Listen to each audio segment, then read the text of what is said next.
physical limits are sometimes so much further than either our mental limits or what we think our physical limits are. My friend showed me this race that was going from London to Brighton, and that was going to be 100k. And at the time it sounded very challenging and almost impossible, and I thought, no, I'm not going to do this. But then slowly I warmed up to the idea, and then I thought maybe instead of doing the pre-scheduled race, it would be nice for my friends to come over and just do our own event instead, for the same distance. Because 100k sounds challenging enough to make it something that's worth training hard for, but also possible.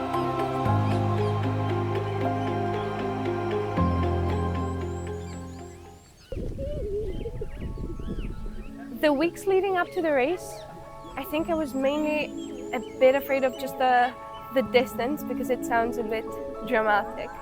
But then the couple of days leading up to the race, I was afraid of the heat. There was no point in the whole trip where there was a question if this was not going to continue. Like, you knew from all checkpoints, from the moment that I saw Anna or I saw the girls, that we're good to go. They were protecting themselves, they were creating a group environment, they were supporting each other.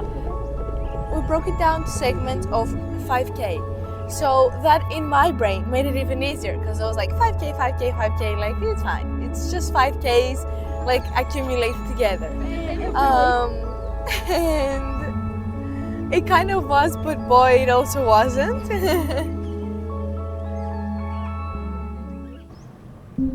At the beginning, the checkpoints that were pinned were basically going through private lands. So you knew that you either had to bypass the fact that you're entering private land, or there were moments where you just couldn't. So you had to park and literally walk another 15 or 20 minutes to get to the point.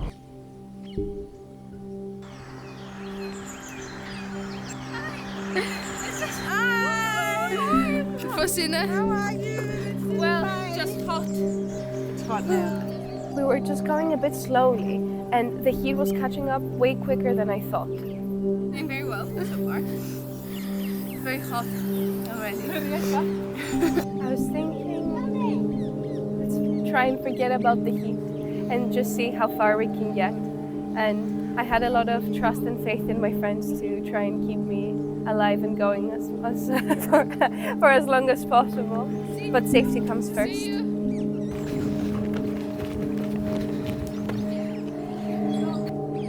Anna!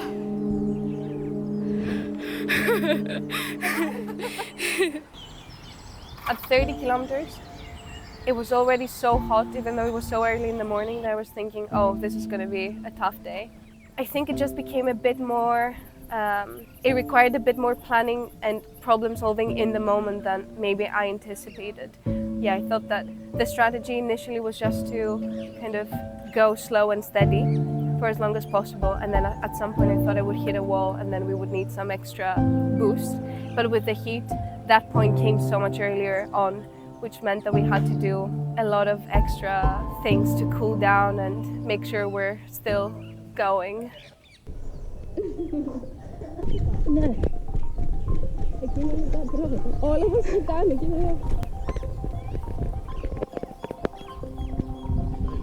Yeah.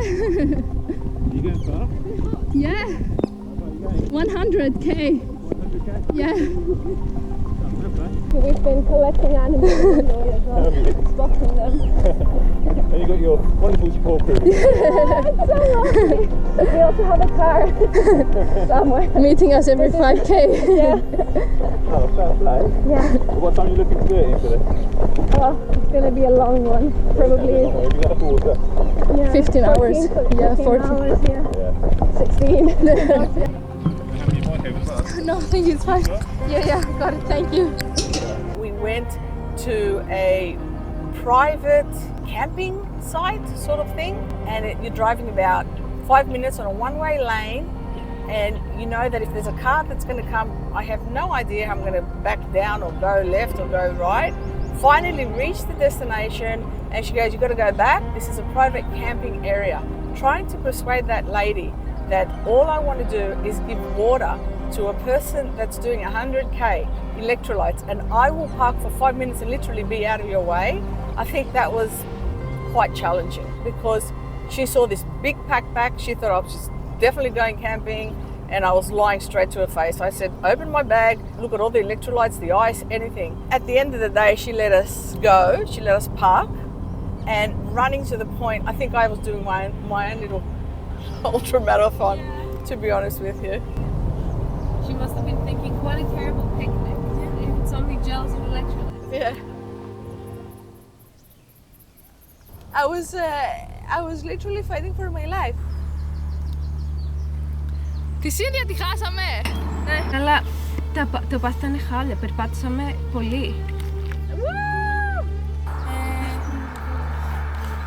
φαντάζομαι δεν μπορούσα καν να κάνω ποδήλατο γιατί έβρισκε στο χώμα η πίσω ρόδα και τρίφτερα και πήγαινα συνέχεια να πέσω στη λίμνη.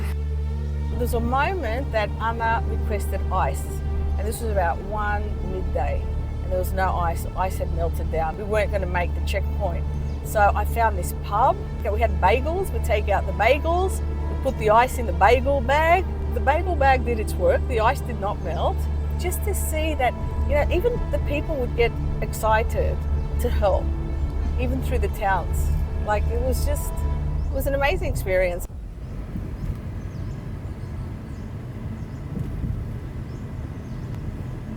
When we were at the 50k mark, I think 51k mark, and I was riding the bike and I just heard a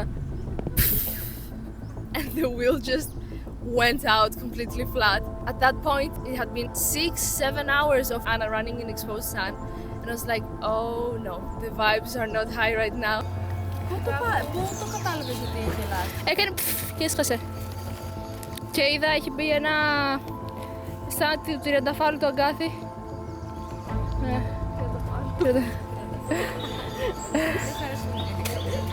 So then we were like, okay, we're just gonna figure it out until the next stop. We're gonna go to the car, put the bike in the car, and then just run with Anna. Άρα τώρα πόσο καίει? 45 περίπου. 21 ημιμαραθώνη κάθε μία. Τώρα έχει κάνει 53. Ναι.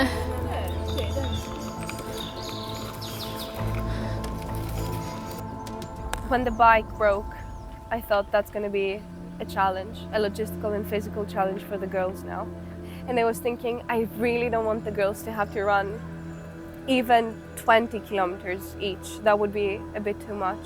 So I thought that if that is what stops us, I'm completely okay with it. Αριστερά, δεξιά. Me, in that moment, I was like, oh fuck, that could change things, yeah.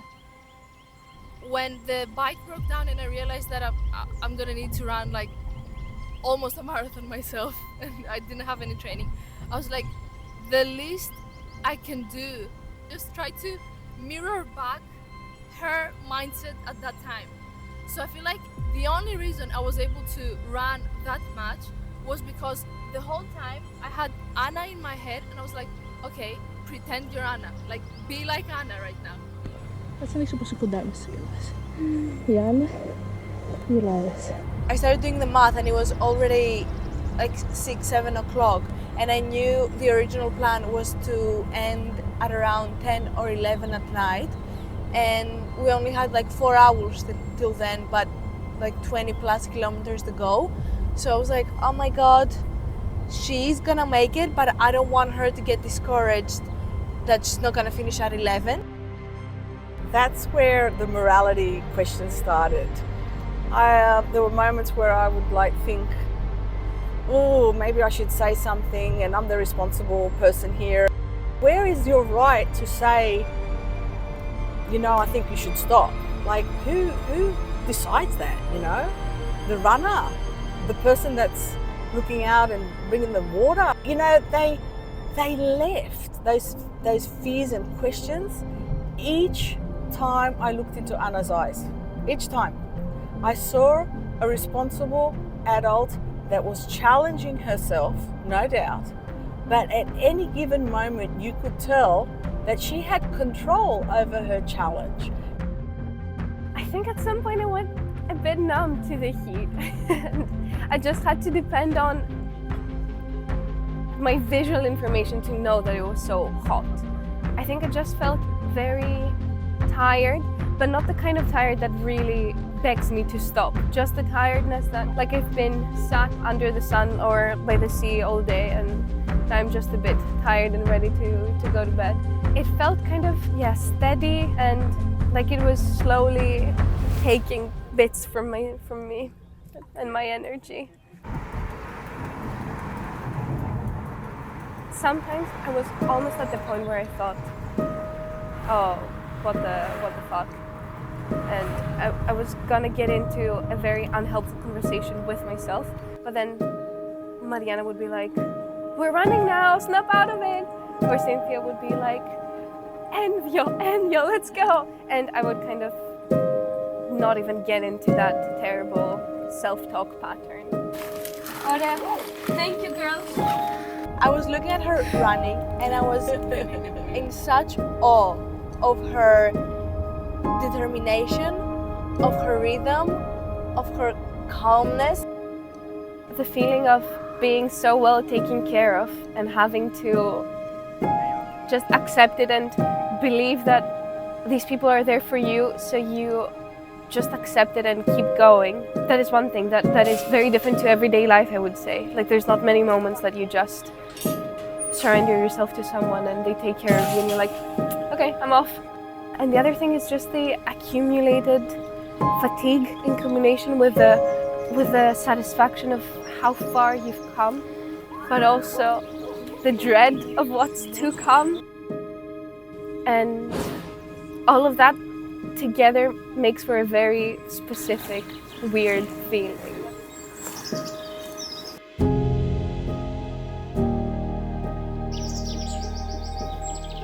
It was after a very rough patch with Cynthia, and I was just so tired and so mentally done, and I was really being held by threads. I remember Cynthia was like, somebody wants to say something, and I'm like, yeah. We've hit the 80k mark No. and someone wants to say something to you. If you're watching this, it's because you've just made it 80 kilometres. The furthest you ever run before, and once again you're smashing past it. You're probably not feeling great right now. Maybe you're just a fraction of the distance you've already done. I know you can do it. I'm so proud of you. It was so nice to get a little reminder in the moment that your person believes in you so much, and I think it changed my attitude a bit. Yeah, because at that moment, before I saw that, I was so mentally drained and done, and then that gave me a moment to release and then be like, yeah, okay, let's keep going.